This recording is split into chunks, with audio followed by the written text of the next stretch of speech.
Okay, good morning. In last lecture, we have discussed application of dimensions. Dimensions चा बराचसा part आपण discuss केलेला आहे. Dimensional analysis, different applications of dimensions आणि त्याच्यावर बेसिक भरपूर न्यूमेरिकल्स आपण स्टडी केले आहेत. त्या टॉपिक मधला जो मेजरमेंट टॉपिक आपण स्टार्ट केलेला आहे त्याच्यामधला टेक्स्टबुक मधला जो लास्ट पॉइंट आहे तो आपण स्टार्ट करतोय एरर अनालिसिस. तर ऑब्जेक्टिव्ह साठी म्हणजे सीईटी असू दे, नीट असू दे किंवा जेई मेन्स असू दे, या तिन्ही एक्झाम साठी हा जो पार्ट आहे एरर अनालिसिसचा तो अतिशय महत्त्वाचा पार्ट आहे. याच्यावर बऱ्याच वेळा क्वेश्चन्स विचारले गेले आहेत. सुरुवातीला आपण थोडेसे बेसिक डेफिनेशन्स आणि टाइप्स ऑफ एरर्स बघूया आणि त्यानंतर जो आपल्याला ऑब्जेक्टिव्हचा पॉइंट बघायचा आहे एस्टिमेशन ऑफ एरर आणि काही शॉर्टकट फॉर्म्युला आपल्याला बघायचे आहेत एरर कॅल्क्युलेट करण्यासाठी. तो पॉइंट आपण त्याच्यानंतर स्टार्ट करूया. So what is error? बऱ्याच वेळा आपण व्यवहारामध्ये किंवा एक्सपेरिमेंट करताना हे वर्ड्स ऐकतो की हे रीडिंग मोर ॲक्युरेट आहे किंवा एखादं रीडिंग मोर प्रिसाइज आहे, लेस प्रिसाइज आहे किंवा एखाद्या एक्सपेरिमेंटमध्ये एरर जास्त आहे, एरर कमी आहे. सो एरर, प्रिसिजन, ॲक्युरसी हे वर्ड्स ॲक्च्युली काय आहेत, त्याचे डेफिनेशन्स काय आहेत? बरं, ॲक्युरसी आणि प्रिसिजन मध्ये काय डिफरन्स आहे का नाही आहे? ते आपण जनरलीच असा वर्ड वापरून जातो की रीडिंग मोर प्रिसाइज आहे, पण प्रिसिजन म्हणजे काय आपल्याला माहित नसतं. तर प्रिसिजन आणि ॲक्युरसी मध्ये थोडासा स्लाइट डिफरन्स आहे. तर डेफिनेशन्स आपण बघूया. एका एक्झाम्पल आपल्याला क्लिअर होईल की ॲक्युरसी म्हणजे काय आहे, एरर म्हणजे काय आहे आणि प्रिसिजन म्हणजे काय आहे. ओके, सो फर्स्ट मी एक्झाम्पल घेतो. समजा एक वायर घेतली आपण. Suppose this is a thin wire. एक थिन वायर आहे आणि त्या वायरचा डायमीटर मला मोजायचा आहे. एक्सपेरिमेंट मला फॉलो करायचा आहे. We have to measure the diameter of the thin wire. का थिन वायरचा डायमीटर मला मेजर करायचा आहे. पण डायमीटर मोजण्यासाठी आपण कुठले इन्स्ट्रुमेंट वापरू शकतो? तर समजा डायमीटर 1 मिलीमीटर पेक्षा कमी असेल तर आपण मीटर स्केल वापरू शकत नाही आहे. डायमीटर समजा 4-5 मिलीमीटर पर्यंत असेल तर आपण मीटर स्केल पण वापरू शकतो. So to measure the diameter, to measure the radius, we can use the metre scale. We can use the vernier calliper. अजून तुम्हाला हे एक्सपेरिमेंट व्हायचे आहेत, 11वेला एक्सपेरिमेंट आहे की how to use vernier calliper, how to use micrometer, screw gauge. हे दोन instruments आहेत ज्याच्यानं आपण डायमीटर, कमीत कमी डायमीटर सुद्धा मोजू शकतो. म्हणजे 1 मिलीमीटरच्या 1/10 असेल, 1 मिलीमीटरच्या हाफ असेल, मिलीमीटर पेक्षा कमी असेल, असे स्मॉल डिस्टन्सेस मोजण्यासाठी आपण व्हर्नियर कॅलिपर आणि मायक्रोमीटर, स्क्रू गेज, नाव लक्षात ठेवा, व्हर्नियर कॅलिपर आणि मायक्रोमीटर, स्क्रू गेज ह्या इन्स्ट्रुमेंटचा वापर करू शकतो. आता कन्सिडर करा ह्या वायरचा डायमीटर मोजण्यासाठी मी मायक्रोमीटर स्क्रू गेजचा यूज केला आहे. We have used a micrometer screw gauge आणि मी 5 रीडिंग घेतले. मी रीडिंग अंदाजे देतो, त्याच्यावर आपण डिस्कशन करूया. So first reading taken by micrometer screw gauge is 0.395. काय रीडिंग आलेलं आहे? 0.395. नेक्स्ट सेकंड रीडिंग घेतलं. सेम वायरचा डायमीटर, सेम इन्स्ट्रुमेंट मी परत मोजला आणि सेकंड रीडिंग मिळालं 0.396. नेक्स्ट रीडिंग मिळालं मला थर्ड रीडिंग 0.398. नेक्स्ट रीडिंग मिळालं 0.391 आणि फिफ्थ रीडिंग मिळालं 0.390 फॉर एक्झाम्पल. असं एक्झाम्पल आपण सिग्निफिकंट फिगर्स मध्ये बघितलं बघा. All the reliable digits with first uncertain digit are called as the significant figures. आता आपण सिग्निफिकंट फिगर पाहिजे आपल्याला एररचा स्टडी करायचा आहे. प्रिसिजन म्हणजे काय, ॲक्युरसी म्हणजे काय, एरर म्हणजे काय. तर मी एक एक्झाम्पल घेतला की वायरचा डायमीटर मेजर केला. So diameter is found to be, हे 5 रीडिंग मला मिळाले डायमीटरचे by using micrometer screw gauge. एका इन्स्ट्रुमेंटनं एका वायरचा डायमीटर मोजला मी, 5 रीडिंग मला मिळाले. 5 रीडिंग इथे मी लिहिलेले आहेत. ओके, आणखी एक एक्सपेरिमेंट केला ना. सेकंड एक्झाम्पल, दुसरी एक वायर घेतली मी, त्याच्यापेक्षा थिन आहे, समजा त्याच्यापेक्षा थिन वायर आहे आणि समजा याचा डायमीटर मला मोजायचा आहे. सेम इन्स्ट्रुमेंटने मी डायमीटर मोजला. परत ह्या वायरसाठी मी 5 रीडिंग घेतले. We have measured the diameter of this wire. We have taken 5 readings for the diameter by using micrometer screw gauge. Suppose first reading is found to be 271, second reading is found to be 270, third reading is found to be 271, 0.271, 0.271, so 0.272 आणि 0.271. पण difference सांगायचा मला, precision आणि accuracy मध्ये काय difference आहे. Okay, so we have taken this is the first set of reading for the first wire and this is the second set of reading for the second wire. असे दोन experiment आपण केले. वायरचा diameter मोजला, हा ह्या वायरसाठी 5 रीडिंग घेतले आणि ह्या सेकंड वायरसाठी मी 5 रीडिंग घेतले.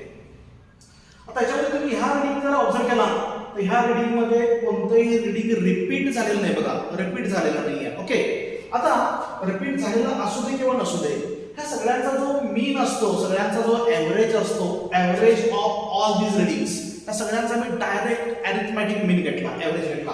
आता मी अंदाजे आन्सर देतो, करेक्ट नाही. समजा ह्या सगळ्यांचा जो एव्हरेज आहे तो 0.390 समजा 4 आला.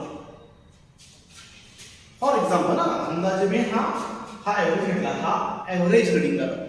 तर लक्षात ठेवायचं, जे एव्हरेज रीडिंग घेतलं आहे, मीन रीडिंग, जेवढे सगळे आपण रीडिंग घेतले, 3 रीडिंग घेतले असतील, 4 घेतलेले असतील, 5 घेतलेले असतील, त्या सगळ्याचा जो एव्हरेज असणार आहे, तर हा एव्हरेज जो आहे it is considered as true value. त्याला काय म्हणायचं?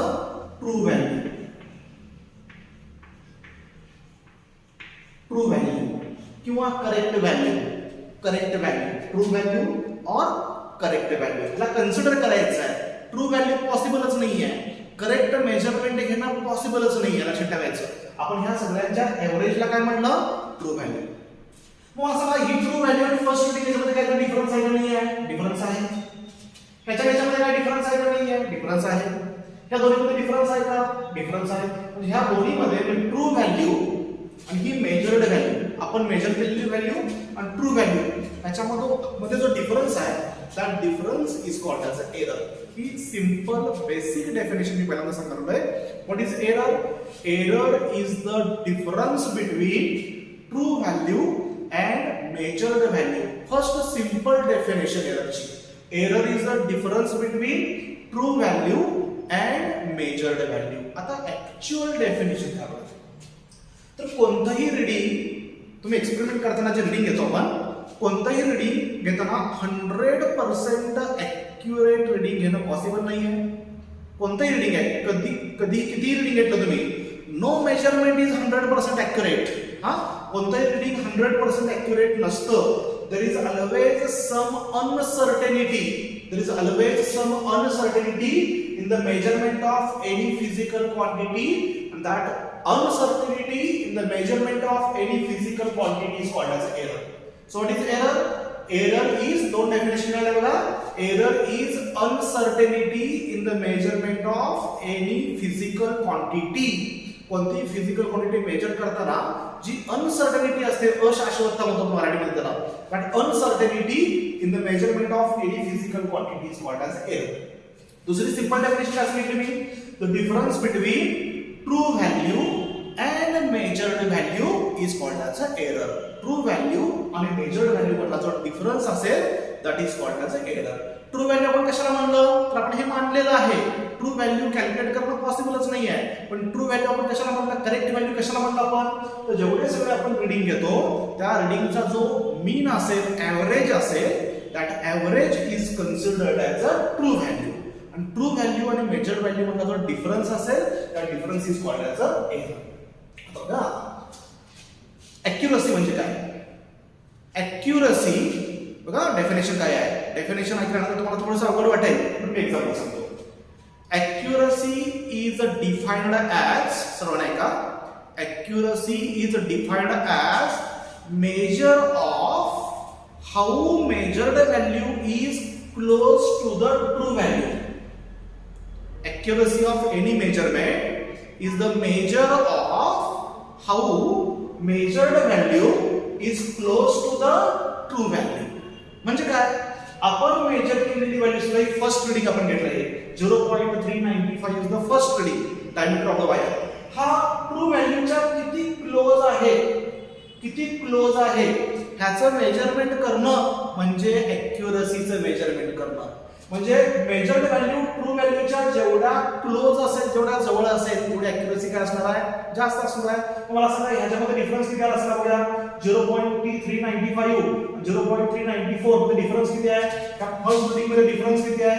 त्या दोन्हीमध्ये डिफरन्स आहे 0.001. Is it correct? इथं 95 ते 94 आहे, 0.001 ह्या दोन्हीमध्ये डिफरन्स आहे. आणि ह्या दोन्हीमध्ये डिफरन्स किती असेल बघा, ह्या दोन्हीमध्ये डिफरन्स 0.396 आहे आणि 0.394 आहे. डिफरन्स आला 0.002. मग ट्रू व्हॅल्यू आणि मेजर व्हॅल्यू मधला जो डिफरन्स आहे तो इथे जास्त आहे, इथे जास्त आहे? फर्स्ट रीडिंग मध्ये जास्त आहे का सेकंड रीडिंग मध्ये जास्त आहे? तर डिफरन्स सेकंड रीडिंग मध्ये जास्त आहे. मग हे रीडिंग ट्रू व्हॅल्यूच्या क्लोज आहे का हे रीडिंग ट्रू व्हॅल्यूच्या क्लोज आहे? तर हे रीडिंग फर्स्ट रीडिंग ट्रू व्हॅल्यूच्या क्लोज आहे.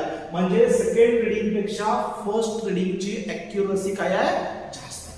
क्लिअर झालं का?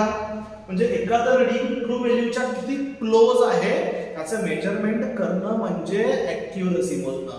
So accuracy of any physical quantity, any measurement is defined as the measure of how measured value is close to the true value. It is a measure of how measured value is close to the true value. आता बघा इथे समजा 0.394 च असतं, इथं आपण जे reading घेतलंय ते एक्झॅक्टली 0.394 आलं आणि मी किती आहे 0.394 च आहे.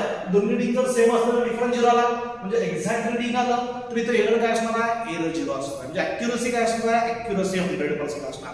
ॲक्युरसी काय असणार, जास्त असणार. म्हणजे मेजर्ड व्हॅल्यू ट्रू व्हॅल्यूच्या किती क्लोज आहे ह्याचं मेजरमेंट करणं म्हणजे ॲक्युरसी मोजणं.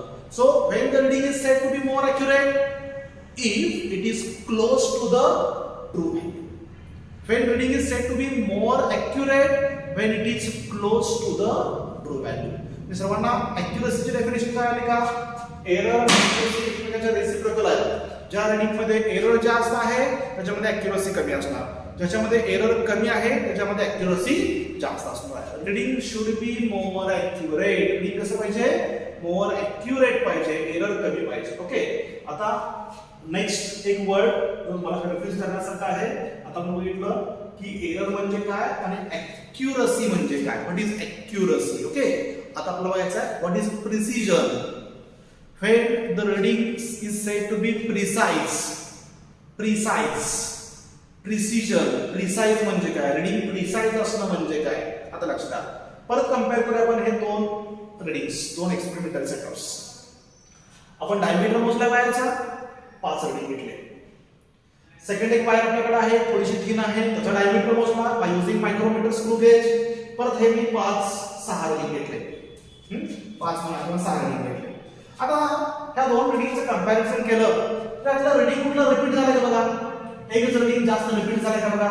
95 आहे, 96 आहे, 98 आहे, 91 आहे, 93, 90 आहे. रीडिंग कुठलं रिपीट झालं नाही आहे. पण सेकंड सेट ऑफ रीडिंग आहे, दुसऱ्या वायरसाठी आपण जे रीडिंग घेतलं त्याच्यामध्ये बघा 0.271, 0.271, 0.271, 0.271 चार रीडिंग रिपीट झालेत एकच. पण ज्यावेळी रीडिंगचं रिपीटेशन जास्त होतं त्यावेळी म्हणायचं प्रिसिजन जास्त आहे. प्रिसिजन जास्त आहे, कारण का हे रीडिंग कसे आहे, प्रिसाइज आहे. मे बी ॲक्युरेट पण शकतात. ॲक्युरसी आणि प्रिसिजन पूर्णपणे वेगळ्या गोष्टी आहेत. ॲक्युरसी आणि प्रिसिजन पूर्णपणे वेगळ्या गोष्टी आहेत. ॲक्युरसी म्हणजेच काय, तर ह्या सगळ्या ज्या व्हॅल्यूज आहेत या ट्रू व्हॅल्यूच्या क्लोज पाहिजे तर ॲक्युरसी जास्त असणार. आणि प्रिसिजन म्हणजेच काय, ह्या सगळ्या ज्या व्हॅल्यूज आहेत त्यामध्ये रीडिंगचे रिपीटेबिलिटी जास्त पाहिजे, रीडिंग रिपीट जास्त झालं पाहिजे. जास्त रीडिंग रिपीट होत असेल तर तिथं काय असणार आहे, प्रिसिजन जास्त असणार. मग कोणतंही रीडिंग चांगलं कधी म्हणायचं, when the observation is said to be good, when the reading is said to be good. आपण जे एक्सपेरिमेंट करलाय तो एक्सपेरिमेंट चांगला कधी म्हणायचा, तर त्यामध्ये येणारं जे रीडिंग आहे, जे मेजरमेंट केलेलं रीडिंग आहे ते ज्यावेळी मोर ॲक्युरेट आणि मोर प्रिसाइज, मोर ॲक्युरेट आणि मोर प्रिसाइज दोन्ही असतील त्यावेळी ते रीडिंग काय असणार आहे, चांगलं असणार आहे. एक साधा एक्झाम्पल तुम्हाला सांगतो बघा. तुम्हाला हा एक गेम आहे, मी दरवर्षी एक्झाम्पल तुम्हाला सांगतो. तुम्ही हा एक असा गेम बघितला असेल, डार्ट्सचा. असे छोटे छोटे एरोज असतात, एक टार्गेट असतो, एरो असा फेकून मारत असतो त्या टार्गेटला, बरोबर आहे. आणि हा समजा सेंट्रल पार्ट आहे, हा this is centre of the circle. आणि मला काय करायचं हा जो डाट आहे डाट म्हणतो ना असा असतो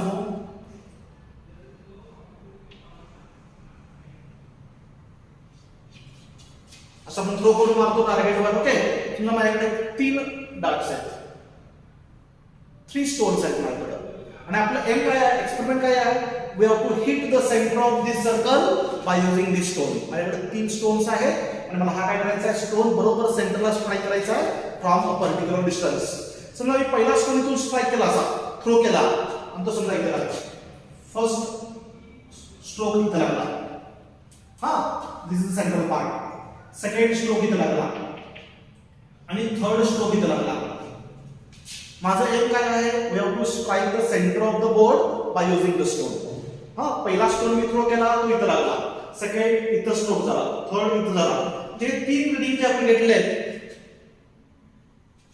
हे ऍक्युरेट आहे का ऍक्युरसी किती म्हणाला मी तर इथे मीन व्हॅल्यू आहे मला इथे थ्रो करायचं आहे हे टार्गेट आहे काय तर हे टार्गेट आपल्याला मिळालेलं नाही आहे म्हणजे हे रीडिंग ऍक्युरेट सुद्धा नाही आहे आणि प्रिसाइज सुद्धा नाही आहे हे जे आपण रीडिंग घेतलेलं आहे किंवा हा जो एक्सपेरिमेंट केलेला आहे तो ऍक्युरेट सुद्धा नाही आहे प्रिसाइज सुद्धा नाही आहे बघा आता समजा मी परत काय केलं परत सेम एक्सपेरिमेंट फॉलो केला माझ्याकडे 3 स्टोन्स आहेत आणि हे स्टोन मी काय केले इथून असे थ्रो केले मला टार्गेट काय करायचं आहे we have to strike the centre of the that circle by using 3 stones first stone मी आता थ्रो केला समजा तो इथे आला this is the first stroke हा स्टोन तिथे जाऊन लागला ओके सेकंड स्टोन मी थ्रो केला तो समजा इथे लागला थर्ड स्ट्रोक केला तो इथेच लागला म्हणजे तिन्ही स्टोन जे आहे माझा नेमकं बघा एकाच पॉइंटला तिन्ही स्टोन स्ट्राइक झाले पण सेंटरवर स्ट्राइक झालेत का नाही स्ट्राइक झाले आपला एम काय आहे we have to strike the stone of the centre of the circle पण हे 3 जे रीडिंग घेतले मी 3 ऑब्झर्वेशन्स घेतले हे एकाच पॉइंटला आले म्हणजे प्रिसिजन काय आहे जास्त आहे एकच रीडिंग 3 वेळा रिपीट झालंय पण ते चुकीचं असू शकतं ना म्हणजे एकच रीडिंग 10 वेळा रिपीट झालं पण ते बरोबर असेल असं नाही आहे ते चुकीचं असू शकतं पण ह्याला काय म्हणायचं प्रिसाइज रीडिंग एकच रीडिंग काय बनवलंय रिपीट बनवलंय सेम रीडिंग रिपीट होत असेल तर काय म्हणायचं प्रिसाइज रीडिंग प्रिसिजन काय असतं जास्त असतं तर ह्या रीडिंग मध्ये प्रिसिजन जास्त आहे ऍक्युरसी जास्त नाही आहे परत समजा मी सेम एक्सपेरिमेंट फॉलो केला 3 स्टोन इथून स्ट्राइक केले थ्रो केले आणि 3 स्टोन समजा इथे लागले एक इथे लागला एक दुसरा इथे लागला तिसरा इथे लागला आता मात्र माझं टार्गेट होतं की सेंटरला स्टोन तिथे स्ट्राइक व्हायला पाहिजे 3 स्टोन एकाच ठिकाणी सेंटरला स्ट्राइक झाले रीडिंग काय आहे तर रीडिंग ऍक्युरेट आहे आणि प्रिसाइज सुद्धा आहे तसं हे जनरल एक्झाम्पल तुम्हाला सांगितलं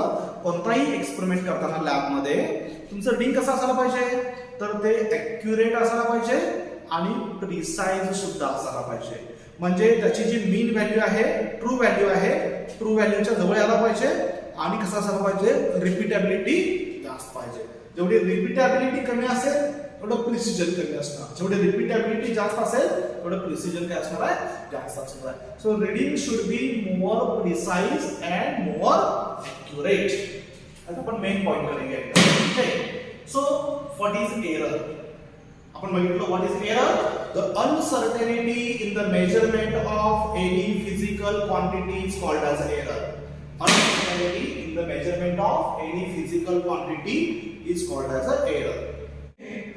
आता एरर नंतर नेक्स्ट पॉइंट आपला बघायचा टाइप्स ऑफ एरर हा इतका महत्त्वाचा पॉइंट नाही आहे तरी पण आपण डेफिनेशन्स आणि टाइप्स माहित पाहिजे पण आपण हा पॉइंट घेतोय त्याच्यानंतरचा जो पॉइंट आहे एस्टिमेशन ऑफ एररचा तो तुमच्यासाठी फार महत्त्वाचा आहे so what are the types of errors are broadly classified into 2 groups first is systematic error and second is random error okay तुम्ही ऑब्जेक्टिव्हचे काही बुक्स बघितले तर त्याच्यामध्ये टाइप्स थोडेसे वेगळे असू शकतात वेगवेगळ्या बुकमध्ये टाइप्स वेगवेगळे दिलेले आहेत आपण आपल्या टेक्स्टबुक नुसार जाऊया टेक्स्टबुकमध्ये बेसिक 2 टाइप्स दिलेले आहेत एक सिस्टमॅटिक एरर आणि second random error systematic error and random error ह्या एरर कशामुळे येऊ शकतात error may be due to instruments चुकीचे असतील इन्स्ट्रुमेंट्स फॉल्टी असतील तर एरर येऊ शकतात किंवा आपण ऑब्झर्वेशन आपले टेक्निक्स आहेत आपण जे ऑब्झर्वेशन घेतो आपले टेक्निक चुकीचे असतील तर एरर येऊ शकतात किंवा ज्या एन्व्हायरमेंटल कंडिशन्स आहेत त्या एन्व्हायरमेंटल कंडिशनमुळे एरर येऊ शकतात. जे आपलं रिडिंग चुकण्याची शक्यता कधी असते तर इन्स्ट्रुमेंटमध्ये जर फॉल्ट असेल तर एरर येऊ शकते, किंवा आपण जर एक्सपेरिमेंटच व्यवस्थित नाही केला, प्रॉपर वेनं नाही केला, प्रॉपर टेक्निकनं नाही केला तर एरर येऊ शकते. आणि एन्व्हायरमेंटल कंडिशन्स चुकीच्या असतील, एन्व्हायरमेंटल कंडिशन्स फेवरेबल नसतील तर एरर येऊ शकतात. तर ह्या सगळ्या गोष्टींमुळे जे एरर येणार आहेत त्या एरर आपण ब्रॉडली दोन टाइप्स मध्ये डिवाइड करतो. First is systematic error and second one is random error. आता बघा, so what is systematic error किंवा सिस्टमॅटिक एररचे बरेच टाइप्स काय आहेत. Systematic errors can be classified again into 3 groups. Systematic errors again classified into 3 groups. First one is instrumental error. One by one आपण हे example म्हणून explain करायचं का. First one is instrumental error. Systematic एररचे 3 types आहेत. Instrumental error. Second one is the error due to imperfection in the experimental techniques. Imperfection in the experimental techniques. And third error is due to personal error. So systematic errors can be classified into 3 groups. First is instrumental error. Second one is error caused due to imperfect experimental techniques. And third one is personal error.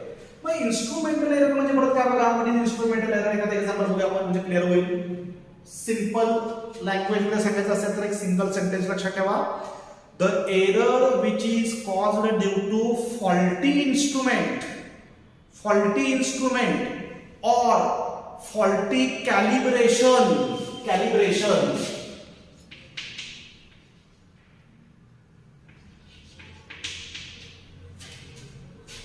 Faulty instrument or faulty calibration of the instrument is called as a instrumental error.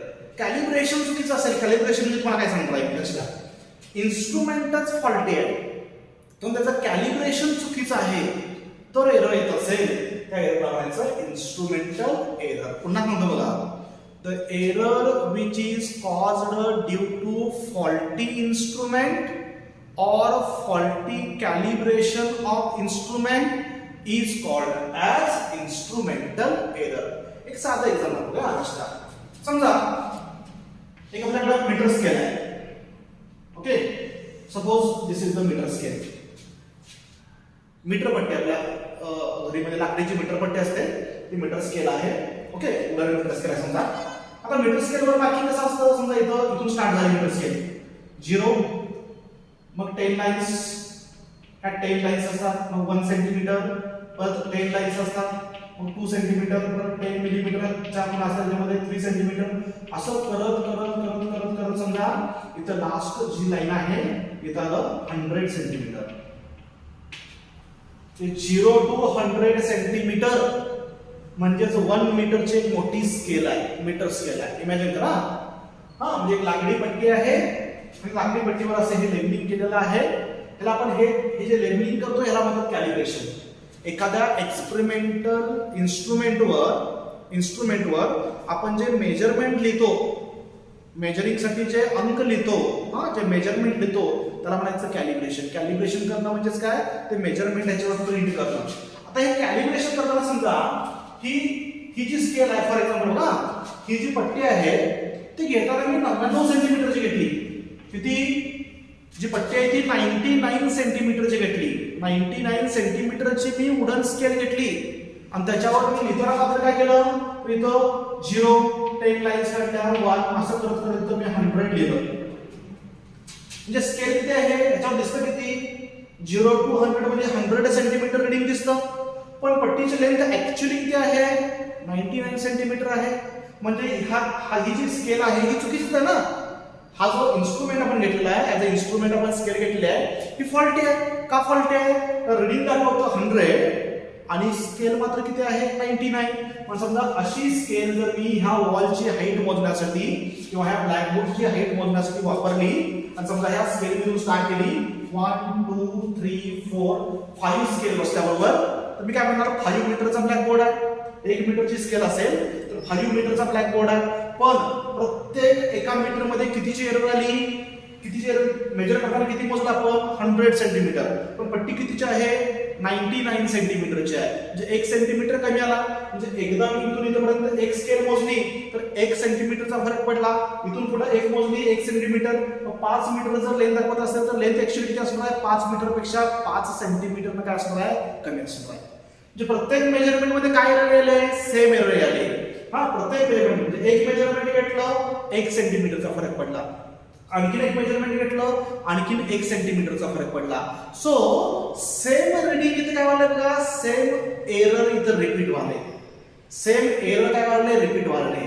मग अशी जी error आहे जी faulty instrument मुळे असते किंवा faulty calibration of instrument मुळे असते त्याला म्हणायचं instrumental error. It is also called as a constant error. त्याला काय म्हणतात परत कॉन्स्टंट एरर पण म्हणतात. कॉन्स्टंट एरर का, कारण सेम व्हॅल्यू परत काय होते प्रत्येक रीडिंग मध्ये रिपीट होते म्हणून त्याला म्हणायचं कॉन्स्टंट एरर. काल काय तुम्हाला सांगणार इन्स्ट्रुमेंटल एरर काय आहे. What is instrumental error? The error which is caused due to faulty instrument or faulty calibration of instrument. इन्स्ट्रुमेंटवरचं जे स्केल असतं जे रीडिंग असतं ते रीडिंग चुकीचं प्रिंट केलं असेल किंवा इन्स्ट्रुमेंटच फॉल्टी असेल तर त्याच्यामध्ये जी एरर येईल त्याला म्हणायचं instrumental error.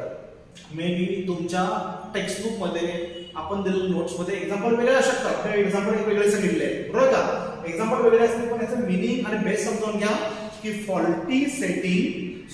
Faulty instrument and faulty calibration of instrument मुळे जी एरर येईल that error is called as instrumental error. Next आहे बघा सेकंड टाइप सिस्टमॅटिक एररचा second type. Systematic error is classified into 3 groups: instrumental, imperfection, the experimental techniques and personal error. So systematic error चा second part काय आहे imperfection in the experimental techniques. Experimental techniques मध्ये imperfection असेल, experimental techniques चुकीच्या आपण use केल्या तर त्याच्यामध्ये एरर येऊ शकते. मोस्टली लक्षात घ्या की imperfection in the experimental technique म्हणजे काय करायचं आहे की आपण असं म्हणू शकतो faulty setting of the instrument. The error which is caused due to faulty setting of the instrument is called as a error caused due to imperfection in the experimental techniques. He error कशामुळे येते may be faulty setting मुळे येत असेल. जे कंपनीने experiment जो आहे त्या एक्सपेरिमेंटल सेटअपचं जे इन्स्ट्रुमेंट आहे ते अगदी चांगलं पाठवलेलं आहे, त्यात काही फॉल्ट नाही आहे. पण एक्सपेरिमेंट करताना ऑब्झर्व्हरला जो पर्सन एक्सपेरिमेंट करायला त्याला काही सेटिंग्स करायचे असतात एक्सपेरिमेंट स्टार्ट करण्यापूर्वी. ते सेटिंग जर केले नसतील तर एरर येऊ शकते. म्हणजेच इन्स्ट्रुमेंट चांगला आहे पण त्यात सेटिंग करायला आपण विसरलोय, सेटिंग आपण केलेलं नाही आहे, फॉल्टी सेटिंग आहे, फॉल्टी एक्सपेरिमेंटल टेक्निक्स आहे. तर फॉल्टी एक्सपेरिमेंटल टेक्निक्स किंवा faulty setting of the instrument मुळे जे एरर येईल that is called as a imperfection in the experimental techniques. एक साधं एक्झाम्पल समजा क्लिअर होईल बघा लक्षात. समजा हा ॲमीटर आहे, तुम्ही सर्वांनी ॲमीटर बघितला आहे, ॲमीटरची स्क्रीन आहे. ओके, करंट मोजण्यासाठी आपण ॲमीटर वापरतो. ओके, सर्वांनी 10th ला ॲमीटर बघितला असेल. ओके, वायर मधून जो फ्लो होणारा करंट आहे इलेक्ट्रिकल करंट, तो इलेक्ट्रिकल करंट मेजर करण्यासाठी आपण ॲमीटर हे इन्स्ट्रुमेंट वापरतो. मग इथे कसं असतं तुम्ही ॲमीटर बघितला आणि ज्यांनी बघितला एक्सपेरिमेंटल सेटअप 10th ला लॅब मध्ये त्यांना हे लगेच क्लिअर होईल. अदरवाइज थोडंसं गुगलवर सर्च करून बघा ॲमीटरचा फोटो, तुम्हाला कळेल की इथं एक स्क्रू असतो, असा एक स्क्रू असतो. ही सगळी स्क्रीन आहे, हा डिस्प्ले आहे ॲमीटरचा. आणि इथं असे स्केल्स असतात 0, 0, त्यानंतर 10, 20, 30, 40, 50, 60 and so on. असं रेटिंग आहे. ओके, तशी मार्किंग सुद्धा असते. जर आपल्या मीटर स्केलवर जसं स्केल असतं तशा इथं कॅलिब्रेशन केलं असेल. आणि ते पॉइंटर असतो, तो पॉइंटर डायरेक्टली तुम्हाला काय दाखवतो करंट दाखवतो, current passing through the wire. मग समजा मला वायर तुम्हाला करंट मोजायचा आहे तर हे ॲमीटर मी जोडलं, की वायरला समजा त्या वायरला मी ॲमीटर जोडलं आणि ह्या वायरमधून करंट फ्लो आला आहे. तो करंट मला इथे काय दाखवलाय, समजा हा 20 एम्पियर एवढा करंट दाखवलाय. ॲमीटरचं करंट आपण कशामध्ये मोजतो, एम्पियर मध्ये मोजतो. तर हा ॲमीटर हे डिव्हाइस झालं, हा एक्सपेरिमेंटल सेटअप झाला, हे इन्स्ट्रुमेंट झालं. ते मी वायरला कनेक्ट केलं. त्या वायरमधून करंट मला मोजायचा आहे. करंट मी पास केला, पॉइंटर पुढे गेला, 20 एम्पियर एवढा करंट दाखवला. ठीक आहे. पण समजा मी करंटच पास केले नाही, सुरुवातीला करंट पास केलं नाही आहे, हा पॉइंटर ऍक्च्युअली कुठे पाहिजे, पॉइंटर डेफिनेटली 0 ला पाहिजे. सुरुवातीला समजा हा पॉइंटर इथं आहे, 3 एम्पियर वर आहे. ह्याचा अर्थ मी करंटच पास केला नाही आहे, पण हा जो इन्स्ट्रुमेंट आहे, एमीटर आहे, हा this instrument is showing the reading of 3 ampere. म्हणजे करंट याच्यामध्ये काहीच पास झालेलं नाही आहे, पण इन्स्ट्रुमेंट हा करंट दाखवायला आहे. किती दाखवायला आहे, 3 एम्पियर. मग इथं करंट जर पास केला तर 0 दाखवायला पाहिजे. तुम्हाला एक्सपेरिमेंटल सेटअप चुकीचा आहे, हे इन्स्ट्रुमेंट फॉल्टी आहे, नाही आहे. हे इन्स्ट्रुमेंट फॉल्टी नाही आहे, इन्स्ट्रुमेंट करेक्ट आहे. आपण एक्सपेरिमेंट करताना इथे जो स्क्रू आहे, तो स्क्रू थोडासा फिरवून काय करायला पाहिजे, हा पॉइंटर 0 ला पहिल्यांदा ऍडजस्ट करायला पाहिजे आपल्याला. You have to first adjust the pointer at the 0 before connecting it to the wire. तर कनेक्ट करण्यापूर्वी, करंट पास करण्यापूर्वी हा स्क्रू फिरवून हा पॉइंटर मला 0 ला ऍडजस्ट करायला पाहिजे. आता हा 0 ला ऍडजस्ट झाला. आता करंट पास करायचा, मग तो करेक्ट रीडिंग दाखवणार. म्हणजे इथे सेटिंग मी केलं नव्हतं, फॉल्टी सेटिंग झालं. म्हणजे फॉल्टी सेटिंग मुळे जी एरर येते, that is called as a imperfection in the experimental techniques. हा आला का बघा. तुम्ही एवढं लक्षात ठेवा, हा पॉइंट इतका महत्त्वाचा नाही आहे. फक्त कुठल्या कोणती एरर आहे तुम्हाला ते फक्त ओळखता आलं पाहिजे. फॉल्टी इन्स्ट्रुमेंट आणि फॉल्टी कॅलिब्रेशन ऑफ इन्स्ट्रुमेंट मुळे जी एरर येते, that is called as a instrumental error. Faulty setting of the instrument असेल, फॉल्टी सेटिंग मुळे, फॉल्टी एक्सपेरिमेंटल टेक्निक्स मुळे जी एरर येते, that is called as a imperfection in the experimental techniques. आणि आता बघा तिसरी personal error. What is personal error? की instrument पण अगदी चांगला आहे, इन्स्ट्रुमेंट मध्ये काही फॉल्ट नाही, कंपनीनं अगदी परफेक्ट इन्स्ट्रुमेंट पाठवलेलं आहे आणि सेटिंग सुद्धा व्यवस्थित केलेलं आहे. सेटिंग पण अगदी व्यवस्थित केलेलं आहे, कुठलंही सेटिंग आपल्याला आलेलं नाहीये. पण जो पर्सन एक्सपेरिमेंट करायला लागलाय तो टेक्निकली स्ट्रॉंग नसेल, त्याला एक्सपेरिमेंट कसं करायचं माहित नाहीये, त्याच्या चुका व्हायला लागल्या. तर त्या पर्सन मुळे जे एरर येतील, the error which is caused due to person doing the experiment, जो एक्सपेरिमेंट करतोय त्याच्यामुळे जर एरर येत असेल, that is called as a personal error. म्हणजे इन्स्ट्रुमेंट चांगला आहे, कॅलिब्रेशन व्यवस्थित केलेलं आहे, एक्सपेरिमेंटल सेटअप चांगला लावलेला आहे, सेटिंग केलेलं आहे, तरी सुद्धा त्याच्यामध्ये एरर येते. कशामुळे? Due to person doing the experiment. जो पर्सन एक्सपेरिमेंट करतोय तो टेक्निकली स्ट्रॉंग नसल्यामुळे जर एरर येत असेल किंवा त्याची जर चूक होत असेल तर त्याच्यामुळे एरर येत असेल, that is called as a personal error. मग कशामुळे येऊ शकते? तर बऱ्याचशा गोष्टी त्यासाठी कारणीभूत असू शकतात. फॉर एक्झाम्पल समजा मला काय करायचं आहे, थर्मामीटर माझ्याकडे आहे, ओके, आणि त्या थर्मामीटरचं मला टेम्परेचर मोजायचं. थर्मामीटर समजा असं झाला, हा थर्मामीटर ऍक्च्युली मला टेम्परेचर बघायचं थर्मामीटर मध्ये. तर थर्मामीटर मध्ये टेम्परेचर बघायचं असेल तर थर्मामीटर बरोबर आय साईडला धरायला पाहिजे.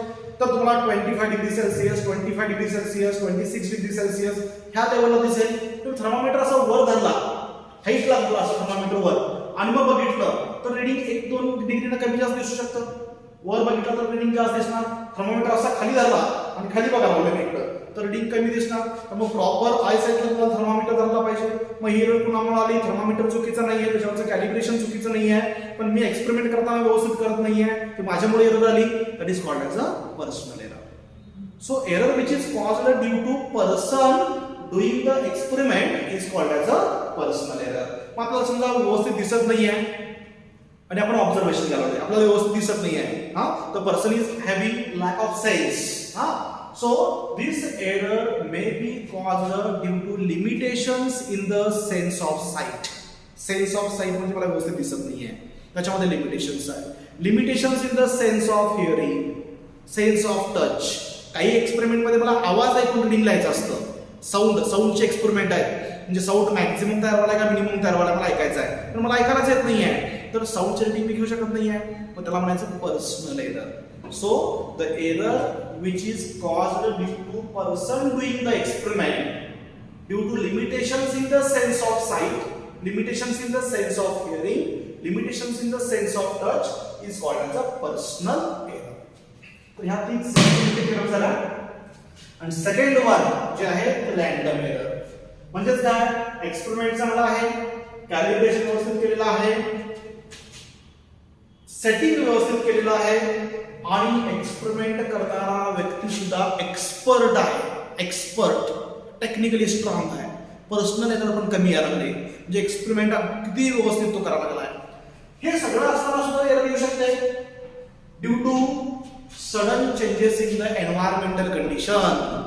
आपण ज्या रूम मध्ये ज्या प्लेसला एक्सपेरिमेंट करतोय तिथलं वातावरणाचं समजा प्रेशर चेंज झालं, टेम्परेचर चेंज झालं, ह्युमिडिटी चेंज झाली, म्हणजे ज्या एन्व्हायरमेंटल कंडिशन्स आहेत त्या एन्व्हायरमेंटल कंडिशन्स मधला ड्रास्टिक जो चेंज होतो त्याच्यामुळे काय एरर येत असेल, that is called as a random error. That means the error which is not instrumental, not imperfection in the experimental techniques, nor personal is called as a random. यापैकी कुठली error नाही आहे, कुठली आहे ती रॅन्डम आहे. एक्सपेरिमेंट चांगला आहे, एक्सपेरिमेंटल सेटअप चांगला आहे, इन्स्ट्रुमेंट चांगला आहे, कॅलिब्रेशन व्यवस्थित केलेलं आहे, त्यानंतर सेटिंग व्यवस्थित केलेलं आहे, हा पर्सन जो एक्सपेरिमेंट करला आहे तो टेक्निकली स्ट्रॉंग आहे, परफेक्ट एक्सपेरिमेंट करायला लागलाय, त्याच्यामध्ये काही चूक होत नाही, तरी सुद्धा एक्सपेरिमेंट मध्ये एरर येते. ते कशामुळं, तर वातावरणामधले जे चेंजेस आहेत, एन्व्हायरमेंटल कंडिशन ज्या चेंज होतात त्याच्यामुळे पण एरर येऊ शकते. That is called as a random error. तर हे टाइप्स ऑफ एरर्स आहेत. लक्षात घ्या, टाइप्स ऑफ एरर बेसिकली दोन आहेत, systematic error and random error. Systematic error can be classified into three groups: instrumental error, imperfection in the experimental technique and personal error. याचे examples तुम्हाला मी सांगितलेले आहेत. आता हा झाला theoretical part. So what is the definition पण तुम्हाला सांगितलं की what is error? The uncertainty in the measurement of any physical quantity is called as error. The difference between true value and measured value is called as error. What is accuracy?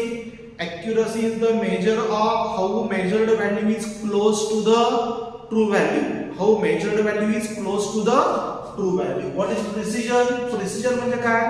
Repeatability of the reading. Reading सारखं सेमच repeat होत असेल तर accuracy काय आहे?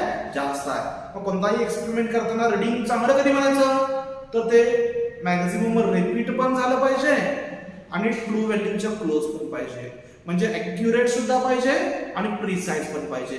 So reading should be accurate as well as precise. तर हा झाला theoretical part, types of error किंवा एरर. याच्यानंतर आपल्याला मॅथमॅटिकल पार्ट बघायचा आहे.